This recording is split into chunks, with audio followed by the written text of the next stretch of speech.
What's going on? What's going on? What's going on? This your boy, the historian. You already know how we get down. You either get right or you get left. This is the Birdcage halftime analysis. Let's go ahead and dive into it. No more debating, no more doggone playing around with it. Let's jump right into it.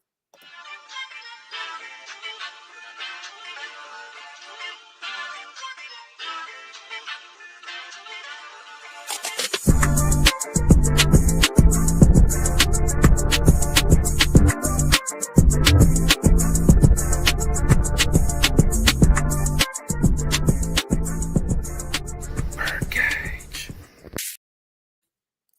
This is just a disgusting game all the way around.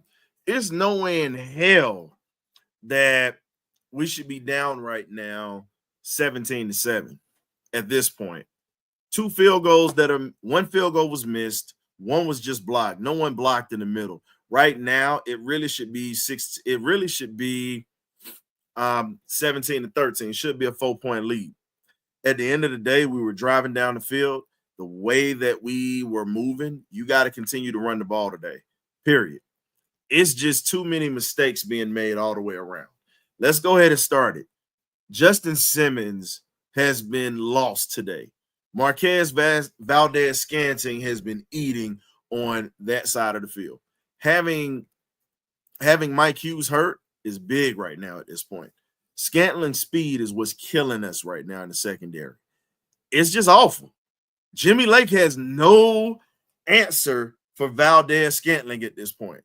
No answer for this cat. When you sit back and look at how he's been picking our defense apart and how everything has been happening, you can't put all this on Clark Phillips III.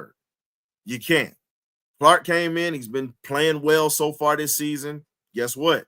In this situation, you have to use his strengths. You can't give a guy like Valdez Scantling a pass. We're giving him a pass with giving him distance. Justin Simmons has left both corners. He left AJ out to dry, and he's also left out Clark Phillips III out to dry. It's just what it is. It's just what it is at this point. The defense literally has been getting burnt. This week, by getting no pass rush, you know what? We're good with what we have. We're good with what we have. This is part of not having a pass rush. It shows. It shows. We can't even get home. We can't even do this basically. So at this point, it's just we got to sit back and watch because the Aints get the ball back in the second half. They're up 2 possessions. God forbid they go up 24. Our offense isn't clicking right now. We're not going to get any calls. We're not going to get anything to go our way in this game. You've got to just take what you can at this point.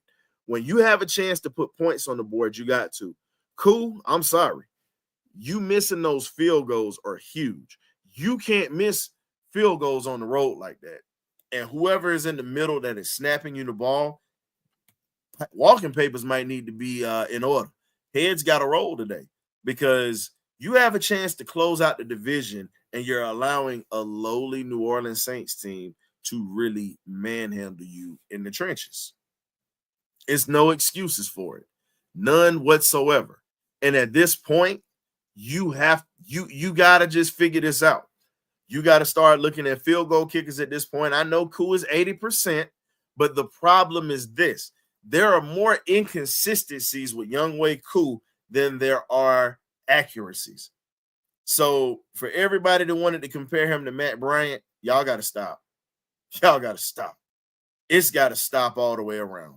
But getting back to it, defense, no pass rush, can't stop the run, can't get home, really can't get there. Shout out to the Dixon Way Raid, man. They're coming through, showing us some love. Please hit those like buttons on the way in if you're up in here and on your way out. But let's just keep this a buck. This defense is hamstringing us in this ball game. This defense is hamstringing us. So when we talk about how this defense is hamstringing us, you must look at the problems. Kirk Cousins has been sacked once. He's been sacked once and almost turned the ball over. Ray McLeod had a great catch that kept the drive going. You got to just look at things for what it is. We're out of sync today. There's no excuse for this.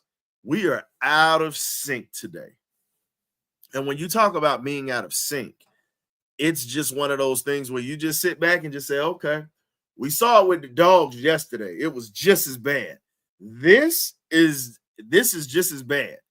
You get one touchdown off of 4 tries at the end zone. 4 tries at the end zone.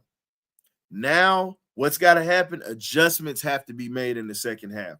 Defense has to have a takeaway. If you give up points on this drive, you're going to be playing from behind for the rest of the game if they score on the opening drive. No excuse at all. You can't look ahead to next week. You've got to get through this week. I said this earlier. You've got to look at it differently because you have to come with it.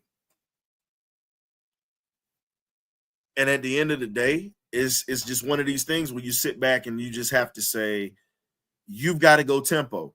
At this point, you got to go up-tempo offense when we get the ball back in the first half because Kirk and these boys are not in rhythm. Put them in up-tempo offense. Pretty much, I call it the K-gun offense. This is what the Buffalo Bills made famous. Shout out to Josh Allen today for tying O.J. Simpson's touchdown record today with 57. So, and also shout out to all my veterans out here. Veterans Day is tomorrow. And also happy birthday to all my Marines that are in the chat that are here and also that are no longer here as well. Today's the Marines' birthday. So if you see them, buy those boys a drink or a tip a shoe model for them if you get what I'm saying. Now, getting back to the Falcons right now, Kirk Cousins got to take over this ball game. Kirk Cousins has got to attack Bunker Hill like the Marines did back in the day. It's just what it is. You got to. You got to attack like Hiroshima, buddy. You got to go back to D-Day because this game is getting out of hand. You've got to take over this game. You're the leader. You swag surf, you do all of this. Now it's time to get in your offensive coordinator's face. You got to say, hey, let me put these guys in the 2-minute offense. Let me go ahead and put this team on my back right now. You got to run the ball with Tyler and Bijan. You've got to mix. Bijan is finding his rhythm right now. If you look at it, after Tyler got hit earlier, it's been up and down. Let's be real. It hasn't been consistent. They're keying in on stopping Tyler Algier from running them over. So you know what you do? You spread them out. They're playing everything well. You got to give them credit. Their defense is flying around.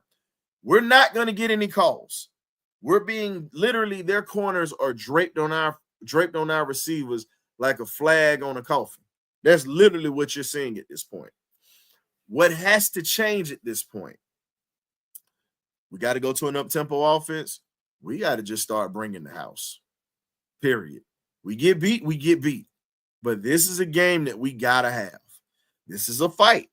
It's not over. You still got 2 quarters. Anything can happen.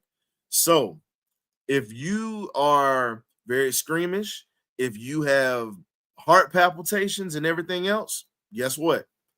You might want to step away because this game is going to raise your blood pressure. This is going to be a game that does not need to be seen in the old folks' home or the ICU or the emergency room of any hospital for Falcon fans, period. Because this game here is getting ready to test to see what the Falcons are made of. Rivalry games always do this. We are watching these guys, and it's like it's no urgency. They're sleepwalking. They are sleepwalking. They got to wake up, or you're going to have another L on the column. And the thing is, yeah, you've already swept Tampa. New Orleans doesn't have a chance, but still, you really don't want to lose this game. You want to wrap this thing up early and quick. Period. So at this point, Kirk's got to take over the game. The defense has to attack a hell of a lot better. Jimmy Lake, hey, this on you. This is on you. If you can't figure out how to stop Marquez Valdez-Scantling, you need to hand over your whistle. You need to let that man Jerry Gray go ahead and do what you do. Right now, the Saints are trying to show that Dennis Allen was the problem. They weren't the problem. There were a lot of guys that got off IR to play in this game, and you're seeing they're playing with fire. Guess what? They could lose every other game this year, but this is their game. This is their Super Bowl right now to mess up a clean sweep of the division. This is their game. This is their game. This is their big game this year. We can end this for them. We can still end this for them. It's early. Still got a whole half. Don't panic. Sit back. Chill. It's a whole nother half to go. Let's see how this plays out. But the concerns are the defense can't stop a nosebleed. Bend but don't break. It works in the running game, but we're getting beat deep in the passing game. They found a chink in the armor. Justin Simmons today. Justin Simmons has been exposed for not being able to cover speedy receivers or be in a designated place where his assignment is. It's just what it is at this point. It's just what it is at this point. So what needs to be done? It should be no panic in that locker room right now. It should be a conversation that needs to be had. Is okay, we're going to play this game as if it was 0-0 or 7-7. Because when you get in panic mode, you make mistakes. It needs to be urgency, but it needs to be no panic. You need to play this game as it's 0-0, 7-7. Get your minds right. Play this game the way that you know how to play it. Play this game, no pressure. You have to take the pressure off yourselves. This is where the veterans in the locker room come into play. They've been in situations. A 10-point deficit is not as bad as what you think. It just looks bad because of how bad we've been playing. 10 points, we definitely can come back in this thing. It's okay. Now, if we were down 21 points, then I would say panic mode needs to be initiated. 10 points, you get a turnover when the second half starts and things change. It's going to change the dynamics of the ball game. It will change the dynamics. The defense has to handle business, period. They've got to get a takeaway. They've got to create a turnover, get a takeaway, or get a 3-and-out. I prefer a takeaway. I prefer a turnover. Those are the things I prefer. But if we get a 3-and-out, I'll take that too. But we've got to get some momentum generated on our side of the field. We've got to get momentum generated. If you can't get momentum generated, it's not going to transition well for us. So I'm not going to sit here and beat a dead horse. It's just what it is. You get a stop, you score, you win. That's just how it's going to go.